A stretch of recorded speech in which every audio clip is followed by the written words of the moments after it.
Jean-Baptiste Giraud, bonjour. Bonjour Jean-Baptiste Léon. Nous sommes très heureux de vous recevoir, Jean-Baptiste, pour votre nouvel ouvrage, Dernière crise avant l'apocalypse, aux éditions Ring. Un ouvrage que vous avez écrit avec Jacques Bichot. Alors Jacques Bichot, on le connaît bien, parce qu'il a été l'auteur pour Contribuables Associés d'une étude, déjà en 2009, parce que le sujet était déjà dans l'actualité à l'époque, une étude qu'il avait intitulée « Ce que nous coûte la complication administrative ». Alors, Jacques Bichot, lui, il est professeur émérite à l'université de Jean Moulin à Lyon 3. C'est un spécialiste, docteur en mathématiques, docteur en économie. Et c'est un spécialiste reconnu des retraites et de la sécurité sociale. Quant à vous, Jean-Baptiste Giraud, vous êtes journaliste économique et directeur de la rédaction d'Économie Matin. Pouvez-vous nous dire un petit mot sur Économie Matin? Quel est ce média? Eh bien, Économie Matin, d'abord, c'est un vieux partenaire aussi de Contribuables Associés, puisque lorsque j'ai sorti Économie Matin, qui était un hebdomadaire économique gratuit en 2004, il n'y avait pas d'hebdomadaire économique en France. Papier. Challenge était quinzomadaire, oui, papier, bien sûr, papier. Et donc, on a distribué cet hebdomadaire gratuit jusqu'à 350 000 exemplaires pendant plusieurs années. Et puis, bon, il y a eu évidemment la crise, donc partenaire de Contribuables Associés, puisque on échangeait les contenus, des publicités, donc c'est pour dire qu'on était sur la même ligne éditoriale.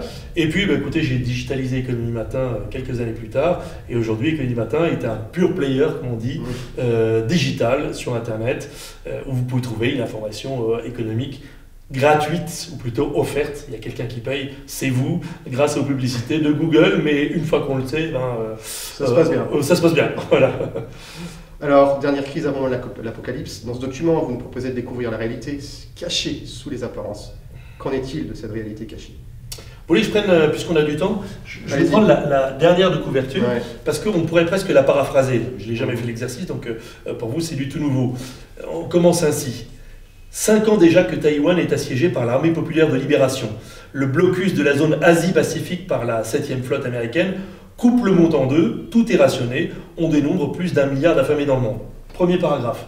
Est-ce que ce que j'ai mis dans ce premier paragraphe, c'est pas un livre de science-fiction, hein, c'est un livre concret, informé, avec des chapitres thématiques, mais la 4e de couverture romance un peu l'histoire. Est-ce que ça vous paraît improbable que l'armée populaire de libération assiège Taïwan? Est-ce que c'est pas ce dont on parle depuis des semaines avec l'affaire des sous-marins australiens? Pourquoi les Australiens ont besoin de sous-marins? Ils ont besoin de sous-marins pour aller se projeter en mer de Chine. Pour faire quoi? Pour dire aux Chinois, hop, hop, hop, pas de salisette par ici. Donc qu'il y ait un conflit larvé et probable demain, peut-être une sorte de nouvelle guerre froide avec un nouveau mur, non pas de Berlin, mais un mur de Formose demain, c'est une évidence absolue. Ceux qui le nient sont aveugles, et pour ne pas dire autre chose. On peut évidemment espérer, souhaiter que ça aille mieux. Enfin, la Chine est le dernier grand pays communiste au monde, et que ce soit Joe Biden ou Donald Trump, l'Amérique reste l'Amérique. Derrière, on dit quoi? On dit que tout est rationné. Vous regardez la presse économique aujourd'hui et en ce moment, on dit quoi? On dit qu'en Chine justement, mais pas seulement en Chine, on coupe l'électricité, on éteint les villes, on éteint les feux rouges et ça provoque des embouteillages colossaux, et on éteint aussi les usines, celles qui consomment le plus d'électricité. Alors vous allez me dire, c'est la Chine, c'est pas grave. La Californie, ça fait des années que la Californie souffre de coupures. Californie, 5e puissance économique mondiale. Si on isole la Californie des États-Unis, c'est la 5e puissance économique mondiale. Devant nous, en Californie, on coupe l'électricité régulièrement. Et l'hiver dernier, vous vous souvenez pas, la France elle-même, oui. Mais non, la France dernière, elle-même aussi, mais l'hiver dernier, on l'oublie, mais l'hiver dernier a fait tellement froid en Californie que les canalisations ont gelé à peu près partout. Là aussi, il y a eu des coupures d'électricité. La Californie était un pays en voie de développement l'an dernier. Donc oui, que tout soit rationné. Est-ce qu'il n'y a pas un rationnement des puces, des semi-conducteurs en provenance justement de Taïwan? Tiens, comment on se retrouve? Et est-ce qu'il n'y a pas 24 millions de voitures qui ne seront pas construites cette année dans le monde parce qu'il n'y a pas assez de composants? C'est une réalité, donc on rationne déjà. Avec un blé dur qui a vu son prix augmenter de 60% depuis le début de l'année, évidemment qu'il y a des gens qui se rationnent et qui achètent moins de farine et on va fabriquer moins de pâtes. Le prix des pâtes a augmenté de 27%. Quand le prix des pâtes a augmenté de 27% et que vous vivez avec $1, eh ben, vous mangez moins de pâtes ou vous mangez moins de pain. C'est aussi bête que ça. Ou vous n'en mangez pas du tout, et je dis, on dénombre plus d'1 milliard d'affamés dans le monde, il se trouve qu'il y en a 800 millions. Donc oui, qu'il y ait plus d'affamés demain, je ne le souhaite pas, je le déplore, mais qu'il y ait plus d'affamés demain, en 2022, c'est une certitude. Il y a plusieurs centaines de personnes aujourd'hui qui vont mourir de faim. Il y en a plusieurs millions, dizaines de millions, qui n'ont rien mangé hier, qui ne mangeront peut-être rien aujourd'hui et qui espèrent demain manger quelque chose. C'est une réalité. On n'en parle plus dans les médias occidentaux, mais c'est une réalité. Un habitant sur 10 de la planète meurt de faim, plutôt un habitant sur 9. Vous voulez que je continue ou je vous laisse me poser des questions? C'est le début. Hein. C'est le début, mais une image me vient quand vous nous parlez là, c'est celle de Philippillus, vous savez, dans Tintin, l'étoile mystérieuse. Donc on ne vous voit pas avec drapé d'un drap, voilà, avec le gong, la longue barbe blanche, mais on est si mal parti que ça. Vous pensez comme Philippillus, ou faut-il qu'un Tintin intervienne aujourd'hui, un homme providentiel, ou en tout cas une politique économique à l'échelle mondiale ou française providentielle? Alors faut-il changer les choses? J'adore l'idée que vous me compariez à Tintin parce que je suis un très grand tintinophile, vraiment j'adore. Et d'ailleurs, petite parenthèse, mais nos téléspectateurs seront ravis que je leur suggère cela. Relisez Tintin avec un autre œil aujourd'hui, quel que soit votre âge, et cherchez quelle est la vraie mission de Tintin pendant tous les albums sauf un. En fait, Tintin est un super agent dont la mission, il peut être agent du FMI si vous voulez, et la mission de Tintin, dans tous ses albums sauf un, c'est de sauver le monde. Donc il y a Philippillus qui annonce la fin du monde, et Tintin, son boulot, c'est, Tintin au pays de l'or noir, il fait quoi? Il évite une crise mondiale avec mobilisation générale dans tous les pays, le capitaine Haddock est mobilisé comme d'autres, mobilisation générale, pourquoi? Parce qu'on frelate le pétrole, pourquoi? Pour déstabiliser les démocraties occidentales. Dans Tintin, l'île Noire, qu'est-ce que fait Tintin? Il empêche le docteur Muller, qui est un agent d'une grande puissance ennemie, de déstabiliser les économies occidentales avec la fausse monnaie. Et vous prenez tous les albums, sauf un, je vous dis tout de suite lequel c'est. Castafiore? Non. Non. Non. Qu'est-ce que fait Tintin dans les bijoux de la Castafiore? Eh bien, il nous sauvegarde, il préserve les bijoux de la Castafiore, et derrière, il y a une émission d'assurance, et puis derrière, une autre chose que dénonce Hergé, il dénonce... on est en train de parler de Tintin et pas de mon livre, de passage. Mais je pense que... On va y venir. Il dénonce l'économie des médias. Il dénonce le fonctionnement de Paris Flash. Oui. Tiens, qu'est-ce qu'a fait Paris Match la semaine dernière? Quelle photo Paris Match a publié? De qui en couverture? Dans Paris Flash, dans Tintin et les bijoux de la Castafiore, c'est le capitaine Haddock qui va se marier et qui est dans les bras de la Castafiore, justement. Donc, vous voyez, dans Tintin, en fait, on fait de l'économie dans tous les albums. Ce livre... Vous pouvez le lire comme un album de Tintin. J'explique en long, en large, en travers ce qui est en train de se passer, ce qui se passe déjà et ce qui pourrait se passer. Philippillus, on n'en sait pas beaucoup plus dans Tintin, mais a priori, il n'a pas d'enfant.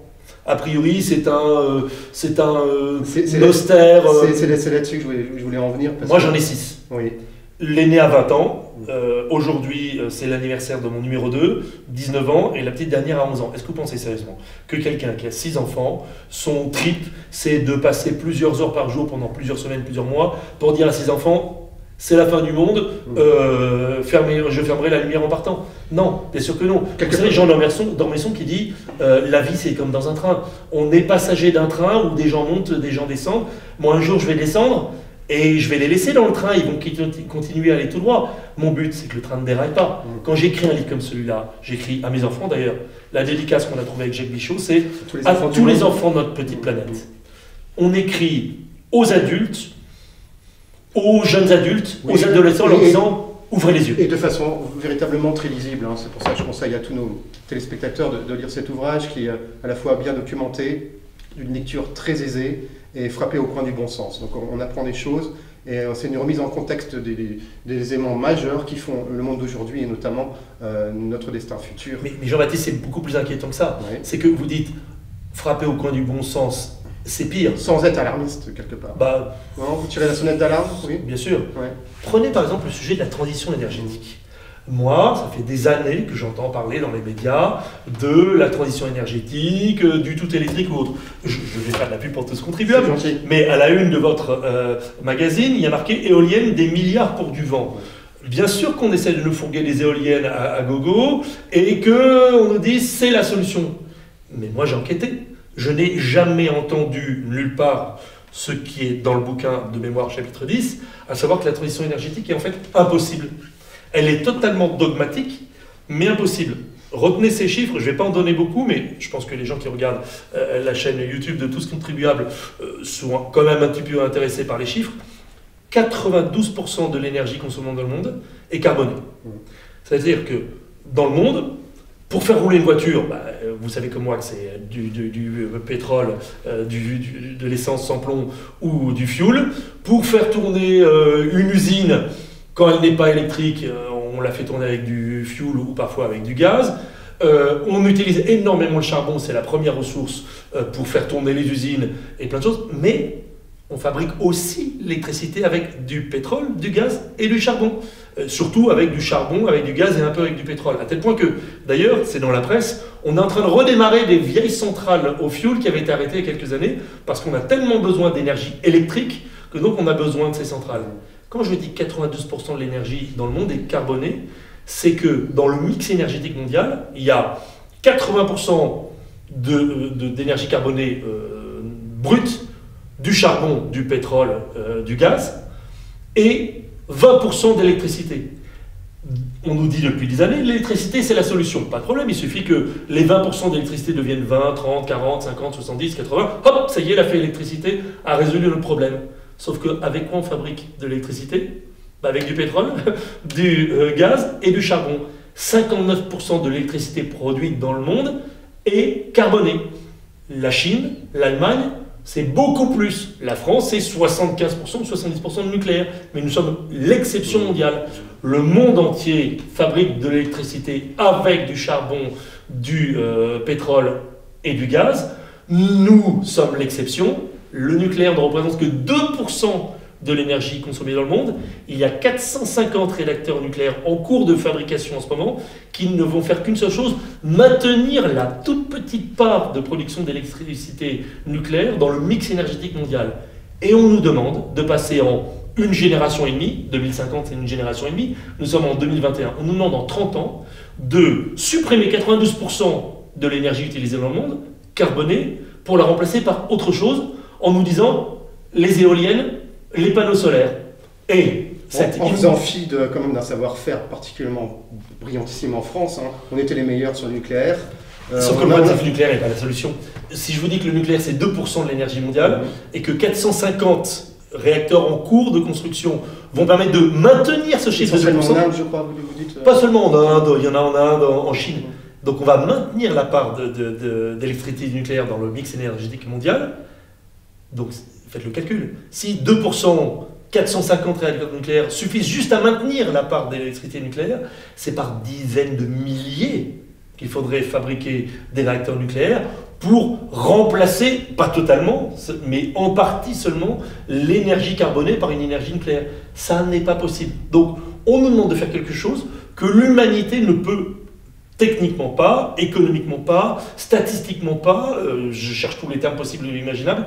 On ne peut pas la faire, la transition énergétique, telle qu'elle nous est proposée avec des éoliennes et des panneaux solaires.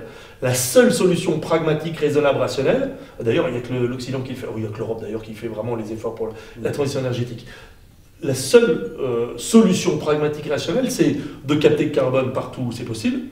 Et bien sûr, des solutions existent, elles sont coûteuses, mais il vaut mieux mettre l'argent sur la captation du carbone plutôt que sur la destruction de pans entiers de nos économies, parce que ça, une fois que ce sera détruit, pour reconstruire, ça coûtera beaucoup, beaucoup plus cher, et surtout mettre des moyens énormes sur la seule énergie de substitution dont on peut espérer qu'elle fonctionnera un jour, c'est la fission nucléaire. La fusion nucléaire, pardon. Aujourd'hui, d'ici 50 ans à peu près, quasiment. Non, alors, c'est bien malin celui qui pourra dire si c'est lors de ce siècle que la fusion sera possible ou pas. Un mot quand même sur l'hydrogène, parce que... Vous n'y croyez pas du tout. Mais c'est pas que j'y crois pas du tout. Nos téléspectateurs là, qui nous regardent vont mettre collectivement 6 milliards d'euros sur la table. C'est le plan hydrogène français.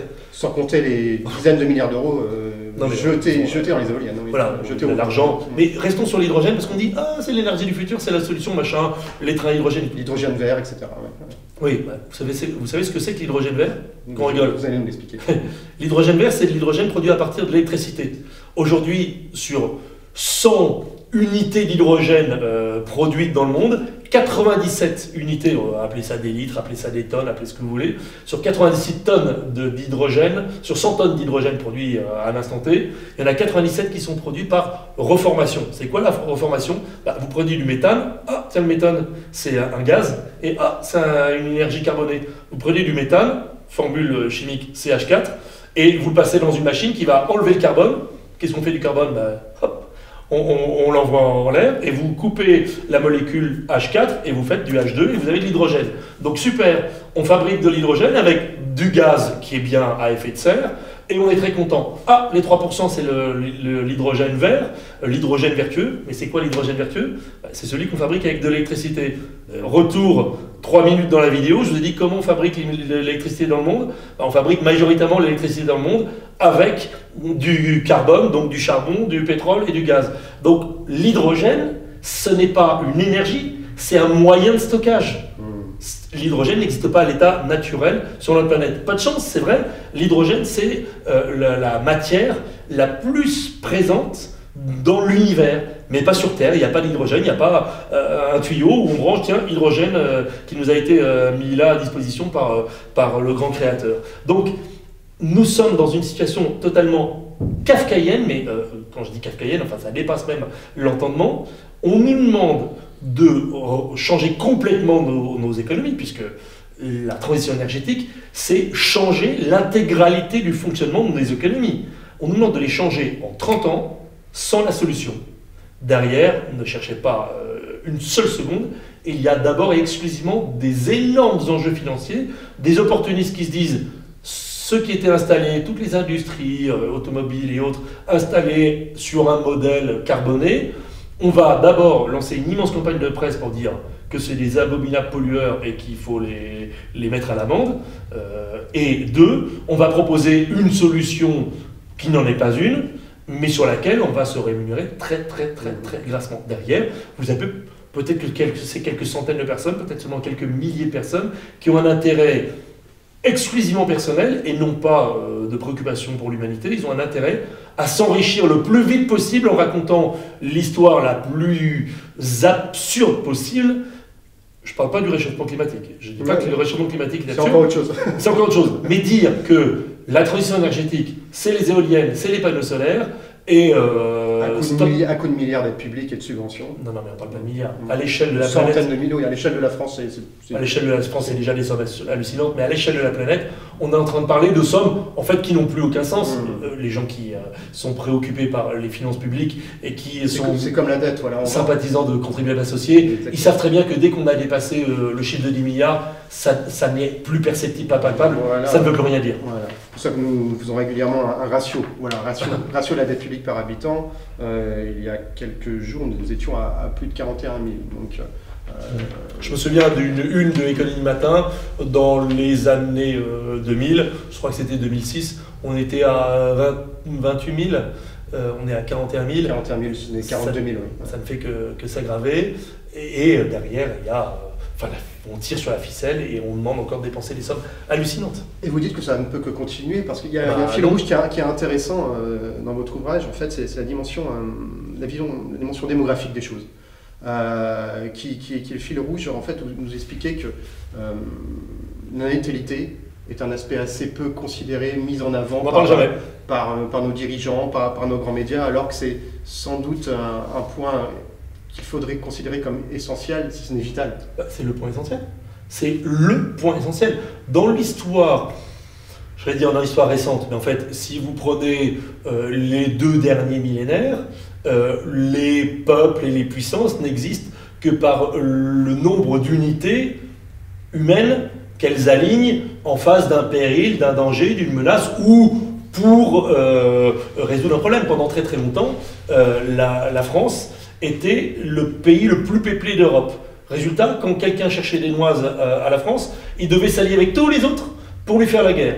Jusqu'à l'Ancien Régime, quasiment. Jusqu'à l'Ancien Régime, non, encore l'Empire. Sous l'Empire, la France est encore seule, alors certes avec ses conquêtes, mais la France est encore seule avec quelques territoires conquis et fait la guerre à une coalition du reste de l'Europe contre elle. Et après, on est incapable. C'est nous qui devons appeler à l'aide. C'est bien preuve que déjà, il y a une bascule à ce moment-là. Mais ce n'est pas la bascule du 19e ou 20e siècle qui nous intéresse.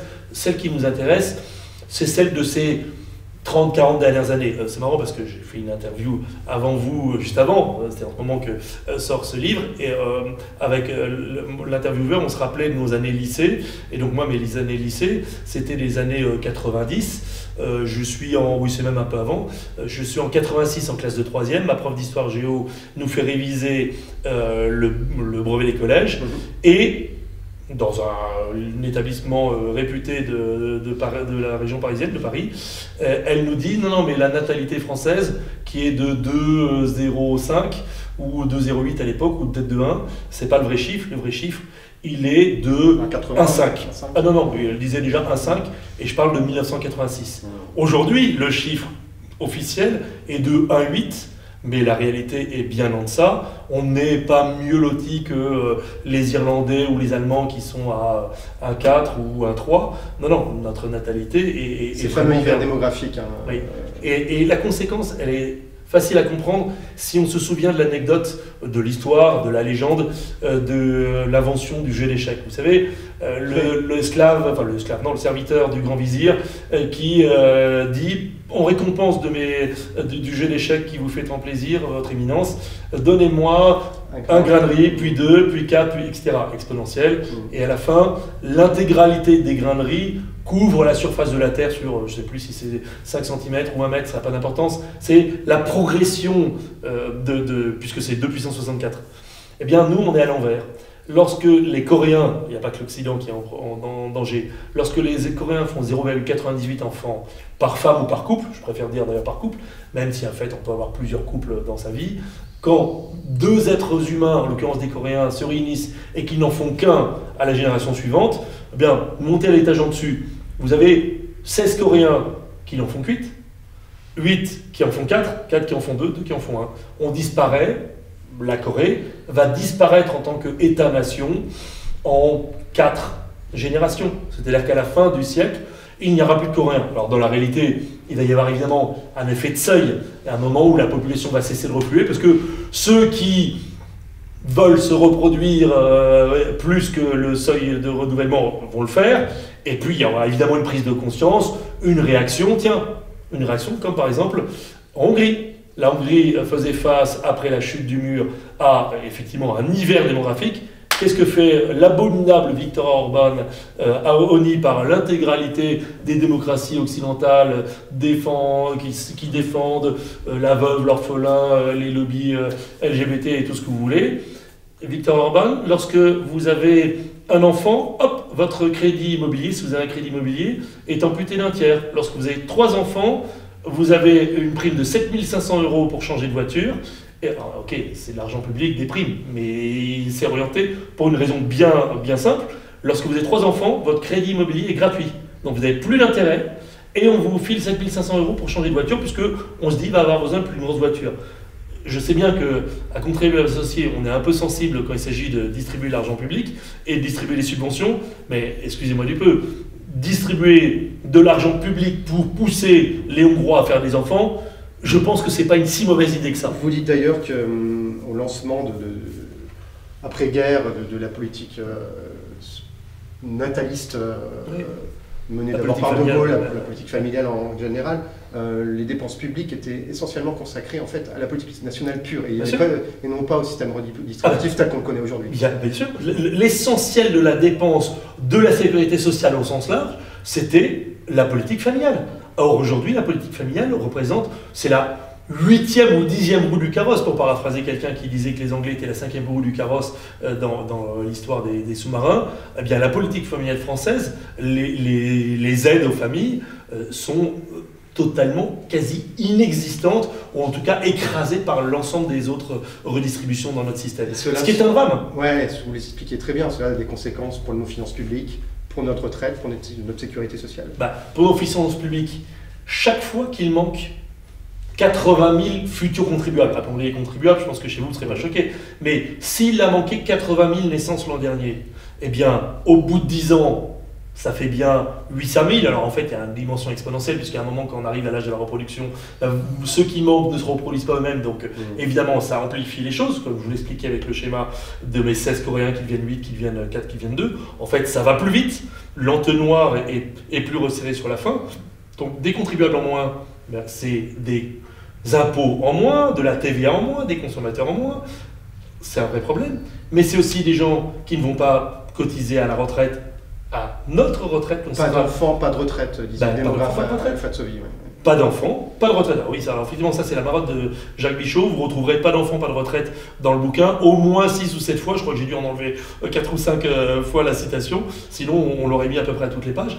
Mais pas d'enfants, pas de retraite. Or, aujourd'hui, comment est financé le système de retraite? C'est une aberration absolue. Le système de retraite est d'abord financé à 30% par la dette. Expliquez-le, parce que beaucoup de Français l'ignorent, ça.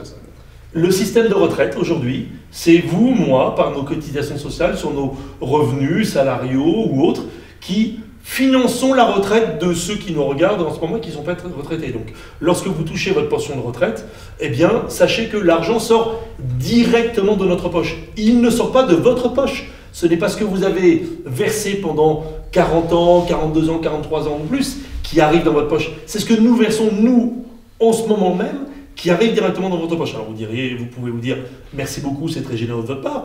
Super, c'est un système redistributif effectivement éminemment généreux. Le petit problème, c'est qu'aujourd'hui, nous sommes 1,7, donc c'est Jean-Baptiste à 100% et 70% de moi qui versons votre pension de retraite, vous qui nous regardez derrière la caméra.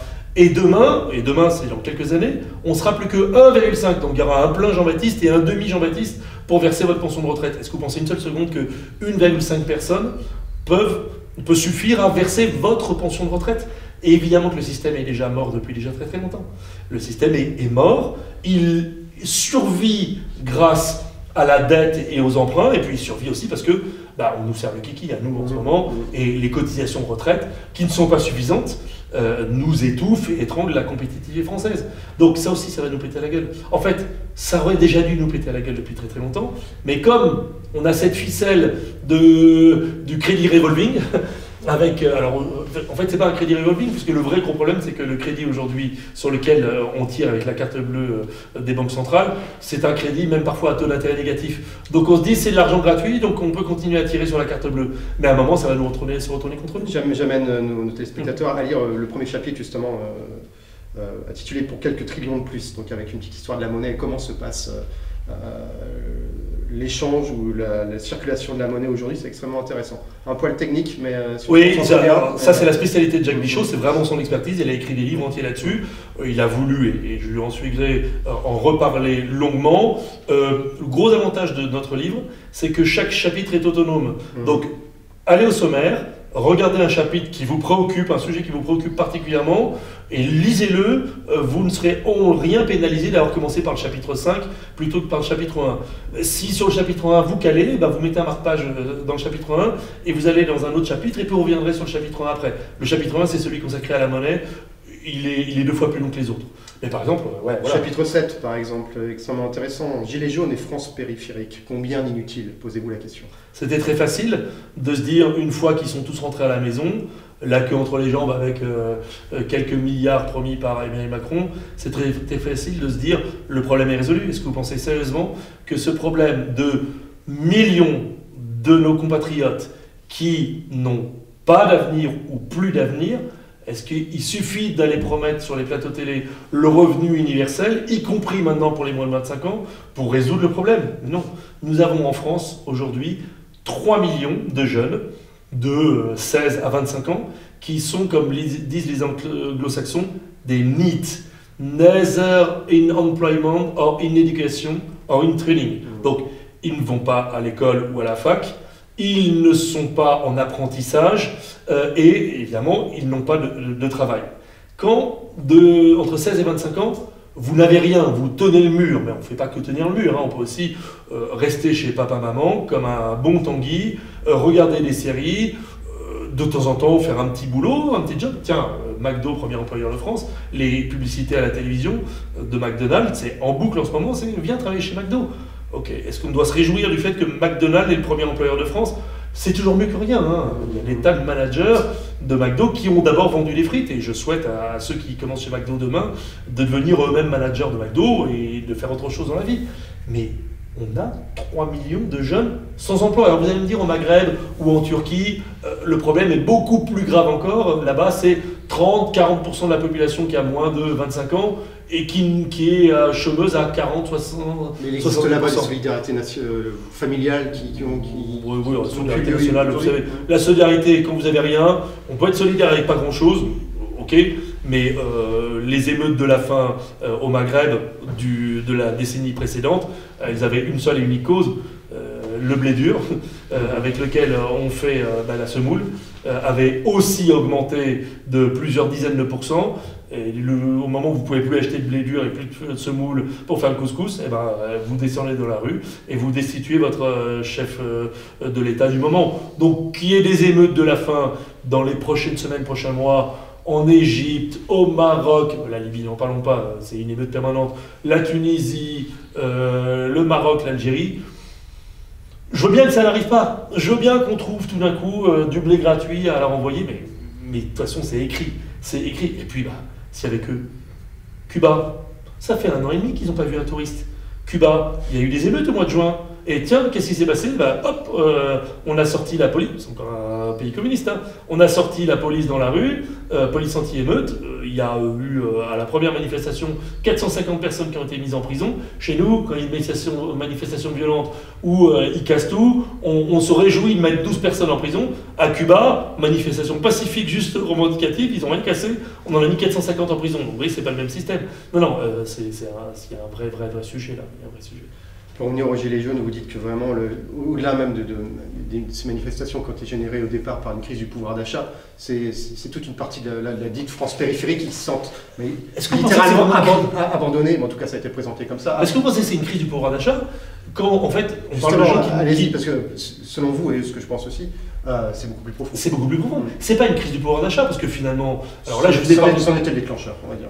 Oui, en fait, c'est l'impossibilité de mettre le litre d'essence en plus, ou bien sûr. Mais, en parenthèse, l'essence est plus chère aujourd'hui qu'elle n'était au moment de la crise des Gilets jaunes. Donc, vous avez remarqué qu'il y a quelqu'un qui en ce moment fait chauffer le portefeuille, le carnet de chèques Banque de France, et tous les jours il promet un truc. Alors là, maintenant c'est les psychologues gratuits. La semaine dernière c'était pour les engagements, etc. Tous les jours on distribue entre 1,5 milliard et 1 milliard d'euros. C'est surréaliste. D'argent qu'on n'a pas, évidemment. Non, c'était pas un problème que de pouvoir d'achat, c'était simplement un problème existentiel d'avenir. Quand vous avez, là je vous ai parlé de 18-25 ans, mais à la limite quand vous avez vécu depuis la sortie du collège jusqu'à 25 ans, en allant boire des coups avec des copains, quand on a un peu d'argent, en regardant des séries sur Netflix, Netflix finalement, premier abonnement c'est 7,99 € par mois, vous pouvez faire du binge-watching comme on dit, c'est-à-dire regarder des séries en boucle pendant des heures et des heures tous les jours, ça ne vous coûte que 7,99 €, c'est illimité, donc accès illimité à toutes les conneries américaines et pas seulement américaines qui sont dans le tuyau. Vous commandez une pizza une fois de temps en temps, vous allez faire ça toute votre vie.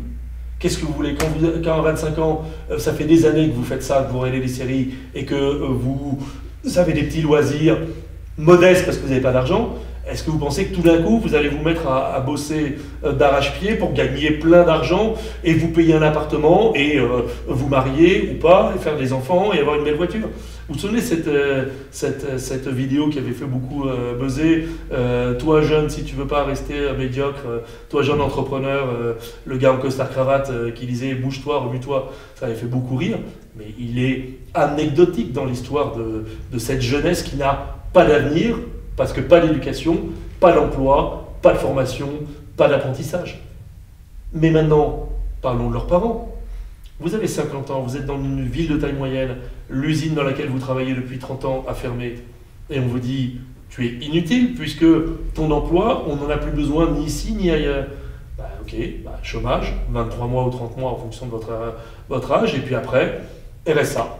Alors si vous avez eu la chance de pouvoir acquérir votre petit pavillon, ou si vous avez hérité d'une maison dans votre petite campagne, Ben, vous allez vous débrouiller. Le potager. Et puis on met de l'essence que quand on peut. Moi, honnêtement, j'ai vu à la campagne. Il n'y a aucun mépris pour moi, il y a plutôt un nœud dans la gorge. Moi j'ai vu à la campagne dans un petit intermarché des gens qui vont à la caisse à 11h30, des couples usés, fatigués, avec des poches sous les yeux et qui payent avec des piécettes les 2 tranches de jambon et la baguette à 49 centimes. Quand vous en êtes à aller au supermarché à pied pour acheter une baguette à 49 centimes et 2 tranches d'épaule, c'est pas du jambon, 2 tranches d'épaule et on voit bien quand on est derrière que c'est leur déjeuner, ils sont dignes, hein, ils se plaignent pas. Mais ils étaient sur les ronds-points avec les gilets jaunes, jeunes et moins jeunes, et eux, ils n'ont pas d'avenir. Et avec Jacques Bichot, on pense qu'ils sont au bas mot 10 millions en France. 10 millions. C'est rien. 10 millions qui ne rentrent pas dans... Alors, c'est pas des contribuables, hein, puisque évidemment, eux, ils ne payent pas l'impôt sur le revenu, mais je vous rassure, ils payent tout un tas d'impôts. D'abord, quand ils mettent de l'essence, quand ils peuvent mettre de l'essence, quand ils ont encore une voiture, si elle n'a pas été recalée au contrôle technique, parce que tous les 2 ans, on ajoute des contraintes supplémentaires au contrôle technique dont le prix augmentation passant, s'ils ont encore une voiture, bah, ils ont du mal à mettre de l'essence. Et je ne vous parle même pas du chauffage. Je vous parle 10 millions, c'est le même chiffre. Il y a aussi 10 millions de personnes en France qui souffrent de précarité énergétique. C'est-à-dire qui cet hiver vont pas se chauffer ou peu se chauffer. Donc précarité énergétique, précarité alimentaire, précarité d'emploi, précarité d'avenir. Non, c'est pas du tout satisfaisant qu'un pays comme le nôtre qui dit « Oh oui, on est la 6e puissance mondiale », qu'on ait 10 millions de personnes qui soient sans avenir. Le grand historien français Jacques Bainville avait coutume de dire « Tout a toujours très mal marché », mais selon vous, là, on continue de creuser, on continue de s'enfoncer. Pourtant, à la fin de notre ouvrage, il y a une postface qui dit « L'apocalypse n'est pas inéluctable ». Alors, encore une fois, je vous redis, Jacques Bichot est père et grand-père. Je suis père de 6 enfants. Est-ce que vous pensez qu'un père et grand-père, un père de 6 enfants, leur trip, encore une fois, c'est d'aller annoncer la fin du monde, Philippe Luce, en disant « repentez-vous, tout va s'effondrer ». Non. Évidemment, Jacques Bichot a travaillé toute sa vie, et il a travaillé sans doute le soir pour corriger les copies de ses élèves à Lyon 3 et avant à Assas. Et évidemment que ce bouquin, je l'ai écrit en prenant à côté de mon temps de travail normal, et je l'ai écrit le soir, le week-end, en vacances. Et évidemment que je sais ce que c'est que travailler. Je prends des loisirs, mais évidemment je sais que c'est travailler. On ne travaille pas assez. On ne travaille juste pas assez dans notre pays, on ne produit pas assez de richesses. Le différentiel entre 2003 et aujourd'hui, entre l'Allemagne, de la balance extérieure est de 3 000 milliards. C'est-à-dire que notre balance commerciale est déficitaire de plus de 900 milliards, 920 milliards à la louche, et la balance commerciale allemande est excédentaire de 2 000 milliards. Nous avons produit 3 000 milliards d'euros de richesse de moins que les Allemands en 17 ans. Alors qu'il y a 40 ans, 1981, 80-81, le PIB français et le PIB allemand étaient équivalents. Même supérieur. Alors, un poil supérieur du côté de la France. Un poil supérieur. Alors, ce qui est très intéressant, j'ai découvert, comme quoi on découvre tous les jours des choses, je ne connaissais pas cette statistique. Le PIB est supérieur, mais le pouvoir d'achat, en fonction de la monnaie, à l'époque c'était encore le mark en Allemagne, le franc en France, le dollar aux États-Unis, eh bien le pouvoir d'achat en francs était moins élevé en mark que le pouvoir d'achat en mark, ou pouvoir d'achat déjà aux États-Unis en dollars. Pourquoi? Parce que déjà, en 1980, le coût de notre système social, les charges qui pesaient sur notre système étaient trop élevées, et donc on avait un plus grand PIB par habitant, mais on pouvait acheter moins de choses que les Allemands et les Américains. Mais enfin, effectivement, c'était le même étiage. Aujourd'hui, le différentiel est de 40%. 40%, notre PIB est inférieur de 40% à celui des Américains. Merci Jean-Baptiste Giraud. Il y a encore plein de choses à dire. Il y a plein de choses à dire. On parle de la fin du tourisme de masse. Oui, je vous citais le tourisme de masse, vous en parliez tout à l'heure, les épisodes de l'agriculture, on n'en a pas parlé du tout, c'est une faute. Ouais. Mais le drame de l'industrie touristique. Oui, c'est le drame de l'industrie touristique. L'agriculture, 100 millions de personnes tous les ans en plus dans le monde, et nous ne sommes pas en mesure de nourrir tout le monde, et ça va couper la gueule aussi, ça, c'est clair. Un petit dernier mot pour nos amis contribuables. Eh bien, la postface. Si nous avons écrit ce livre avec Jacques Bichot, ça n'est encore une fois pas pour faire Philippe Luce en disant « Ah, c'est la fin du monde, repentez-vous, nous allons tous disparaître, tous mourir ». C'est pour que l'on se botte le cul collectivement. Qu'on se réveille. Bon, d'abord, il faudrait botter le cul de ceux qui nous dirigent et choisir judicieusement dans quelques mois, en écoutant ceux qui a priori ont une vision pragmatique, réaliste de notre situation, tous ceux qui vous disent « mais ça va bien », Bruno Le Maire, pour ne citer que lui, quand même, qui nous dit « la croissance a reparti de plus belle, 6% de croissance, on va effacer les dégâts du Covid », mais c'est une immense blague. Le même disait en 2017, au moment de son installation, que la France était droguée à l'argent public. Comme quoi il a changé de disque. Bien sûr que la France est droguée à l'argent public, et bien sûr que la croissance enregistrée en 2021 est atypique, puisqu'elle est entièrement droguée à l'argent public, à l'adrénaline de cet argent gratuit qui est arrivé dans les poches de plein de gens. Même moi, j'ai reçu de cet argent, puisque une de mes activités, effectivement, a été impactée par la crise, et effectivement, j'ai reçu des aides publiques qui pour moi est un impôt négatif. C'est-à-dire que je n'ai eu aucun état d'âme à le chercher, je paye depuis toujours des impôts, et là, on m'a rendu un peu de l'impôt prélevé les années précédentes sur mes activités, donc je n'ai eu aucun état d'âme à le chercher, mais en attendant, on l'a financé avec la dette. Donc oui, la conclusion, puisque c'était votre question, bougeons-nous individuellement le cul, désolé pour l'expression, mais je l'ai entendu sur une chaîne de télé nationale dans la bouche d'une personnalité politique hier, donc on peut l'utiliser maintenant, c'est autorisé. Et deux, choisissons judicieusement ceux qui ont une vision responsable, rationnelle, rationnelle de la situation dans laquelle nous sommes, qui proposent peut-être des solutions douloureuses, difficiles. François Fillon avait tous les défauts de la Terre, mais au moins il disait dépensons moins, réduisons la dépense publique, réduisons le nombre de fonctionnaires. Il est évident qu'il faut changer le modèle économique de notre pays, il faut changer le modèle économique occidental, et il faut le faire maintenant. Nous n'avons plus le temps d'attendre. On ne peut pas dire on fera ça dans 5 ans, on fera ça dans 10 ans, on fera ça dans 20 ans. C'est maintenant. Si dans les 18-24 prochains mois, nous ne prenons pas un certain nombre de décisions radicales. Par exemple pour la natalité, par exemple pour la transition énergétique, par exemple pour le système de retraite, par exemple pour le système de santé, et tout cela étant lié, eh bien oui, la couverture ressemblera malheureusement à ce que nous risquons de vivre. Voilà. Mais je ne le souhaite pas. Merci Jean-Baptiste Giraud. Merci Jean-Baptiste. À bientôt. Bientôt.